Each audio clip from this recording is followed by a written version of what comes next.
This is Cynthia Michael for Screen Reviews, being my 548 podcast. This is my 548 podcast. And like always, I'm going to speak very loud, very loudly, very clearly, and very slowly, in case you don't understand me. Also, I'll try to do my best not to breach your heart during this audio podcast recording as well, not to cause any audio feedback, and not to cause any audio feedback as well. And finally, if you're under 18, this audio podcast won't contain so little, won't contain a little adult language if you're under 18. Once again, this podcast will contain some little adult language if you're under 18. Now, if you're over 18, then you should go to watch this audio podcast recording. So anyway, let's get into the topic of this podcast. So basically, over the weekend,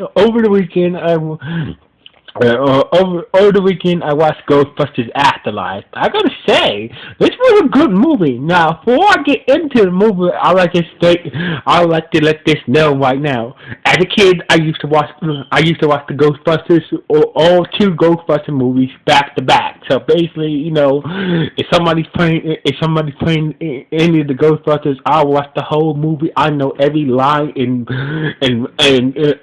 both Ghostbusters movies. So basically, part one, part two. The Ghostbuster movie franchise is one of my favorites. So basically, just to let you guys know, I used to watch both movies on videotape and on the VCR over 1,000 times. So basically, just to let you guys know, I'm a huge fan of the original Ghostbusters movie. I do like the original. I do like the real Ghostbusters cartoon. I do like the Extreme Ghostbusters cartoons. Just to get you a sense, how big a fan I am of the Ghostbusters movie franchise and whatnot. So anyway, I gotta say, this was a good movie. So basically, I really enjoyed this movie. So basically, Jason Reitman, the son of Ivan Reitman, who directed the first two Ghostbusters movies, his son did a good job. Jason Reitman did a good job with this movie. I know that, I'm not saying it's 100% perfect, but he did a good job. But he did a very good job. So basically, Jason Reitman, the son of Ivan Reitman, who directed the first two Ghostbusters, did a good job with the script, and it was a good movie. I know that Egon's granddaughter was basically carried the movie, but honestly, and her mother, basically, the most of the movie focused on on Egon's granddaughter, and most of it focused on Egon's granddaughter.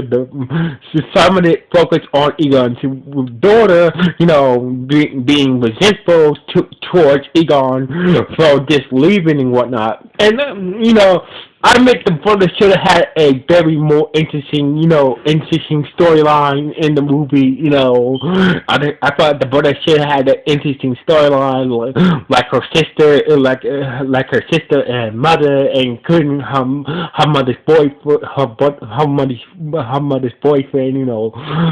potentially boyfriend, played by Paul Rudd. So basically, I just feel like the brother,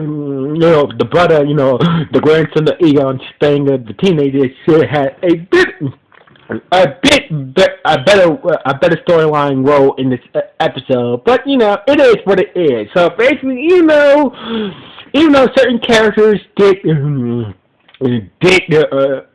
outshine other characters, but otherwise this was a good movie. I gotta say they did a good job. So basically, and also the post credits, got us wondering, sets up maybe possible sequels to this to Afterlife. So basically, we know that we know that we see Peter and and Dana,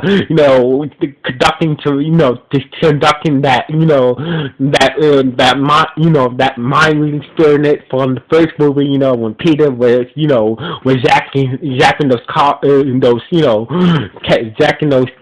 college kids at his lab, seeing they can read the cards that they have in front of them and whatnot, So basically, we see Peter and Dana together. Looks like they're wearing wedding rings. So basically, we don't know. Seems like they're together. Looks like look like they have wedding rings. So basically, from the post credit scene, what I can see from the post credit scene, we see Peter and Dana together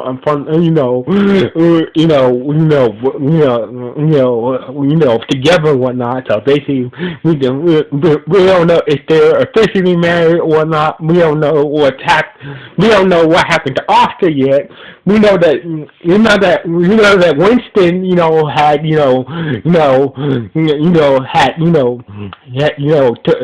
has money now. So basically, with his finance group and whatnot, he went into finance business and whatnot. So basically, we know that Winston has money and whatnot. So basically, he hooked up with Janine again. So basically, and use his money to buy back the firehouse and basically, and start the Ghostbusters up again. So basically, as for Ray, we didn't really get a post-credit scene for Ray, but we know that maybe it's, once the Ghostbusters firehouse is running up and running again, we might see Ray in a potential, basically, hopefully we might see Ray if they do, as Columbia does do a sequel for Afterlife, we can see Ray in that sequel. And also, we got a post-credit scene, at the old firehouse, the Ghostbusters old containment unit in the basement where the store all the ghosts start to blink red. So basically, that's a bad thing right there. So basically, if the container unit in the Ghostbusters basement is green, the ghosts are safely locked away. But it starts to glow red. So basically, it gets us wondering, maybe those ghosts might. Maybe those ghosts that are left, in the containment unit in the firehouse might get free again, like they did, somehow might get free again, like they did in the first movie. And as for, it was also good to see Gozer again.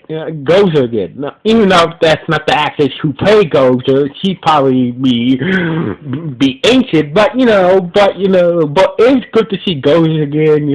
The whole plot of bringing Gozer again, bringing back Gozer was pretty good though. So basically, we know that Gozer is trapped, but we don't know how long she's gonna be trapped in that big ass ghost trap at Egon's farmhouse. So basically, we know that Gozer, that Egon's granddaughter and family, and help from their new friends, trap Gozer in a ghost trap. So basically, we don't know how long that trap is going to hold her, but it's going to be interesting. So basically, honestly, this movie does make up for what the reboot did. Honestly, don't get me wrong. I'm not hating on the reboot movie, with the girl, because of the girls, with the old girl Ghostbusters cast. I just hating on it because it was just trash. So basically, I'm not hating on that reboot movie, with the girl, because of the whole old girl Ghostbusters being woman, but I just felt like it was just a bad movie. It turns up the whole story plot and whatnot. It was just trash. So anyway, it wasn't really the reboot with the female cast. I don't hate the female cast members of that Ghostbusters movie, but I just hate the whole script for that reboot movie. So basically, this movie completely ignores that. That doesn't exist in this movie. So basically, that never happened. So thank God for that. And but this movie. So basically, but overall, this movie does capture what Ghostbusters should be. So basically, that's what this movie did. It casted what the exits of the first Ghostbuster movies felt. It casted the exits of the this movie really pays tribute to the past two Ghostbusters movies that came before it. So basically, it also pays tribute to Harold Ramis, who played Egon as well. So basically, this was a good movie. So basically, this is a good Ghostbusters movie to watch. So basically, I'm looking forward to if this movie does get sequels to it. I can't wait to see the next sequel for after Afterlife. But overall, this movie was a good this was a good sequel to the original two Ghostbusters movies. So anyway, what do you guys think about this? Was this movie good? Does it deserve to be a sequel to the original two Ghostbusters movies? Yes or no? Please let me know in the comments of this podcast. So anyway, like always, this is your Michael from Screw Review. Signing off. 1.